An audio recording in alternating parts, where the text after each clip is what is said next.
शतरंज में चेकमेट कहने से बहुत पहले भारत की धरती पर एक अनोखा खेल जन्मा था, चतुरंग। इतिहास के पन्नों में छिपा यह खेल आज के आधुनिक शतरंज का जनक माना जाता है। तो आइए समय की गलियों में लौटते हैं और जानते हैं कि चतुरंग आखिर था क्या और कैसे खेला जाता था। 6ठी शताब्दी के प्राचीन भारत में जब साम्राज्य और सेनाओं की रणनीति जीवन का अहम हिस्सा थी, तब चतुरंग का आविष्कार हुआ। संस्कृत में चतुर का अर्थ है चार और अंग मतलब अंग या भाग। इस खेल के 4 अंग थे: प्यादा पैदल सैनिक, अश्व घुड़सवार, रथ या आज का ऊंट और हाथी। ये चारों अंग पुराने भारतीय युद्ध की 4 मुख्य टुकड़ियों का प्रतीक थे।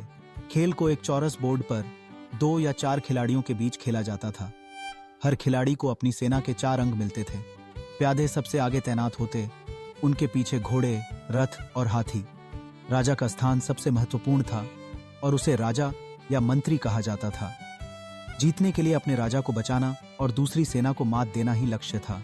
चतुरंग में खिलाड़ियों को अपनी सेनाओं की चाल सोच समझकर चलनी होती थी, क्योंकि हर अंग की अलग चाल और ताकत थी। प्यादे धीरे धीरे बढ़ते, घोड़े लहराते, रथ सीधी रेखा में दौड़ते और हाथी तिरछी चाल चलते। यही विविधता खेल को और भी रोचक बना देती थी। समय के साथ चतुरंग ने पश्चिम की ओर यात्रा की। अरब दुनिया में शतरंज बना और फिर यूरोप में जाकर आधुनिक चेस में बदल गया। लेकिन आज भी जब आप शतरंज खेलते हैं तो उसमें छुपा है चतुरंग का वही प्राचीन जादू, भारतीय बुद्धिमत्ता और रणनीति की अनूठी छाप। तो अगली बार जब आप शतरंज के मोहरे सजाएं, याद रखिए आप इतिहास की एक विरासत को जीवंत कर रहे हैं, जिसकी शुरुआत हुई थी भारत के महान चतुरंग से।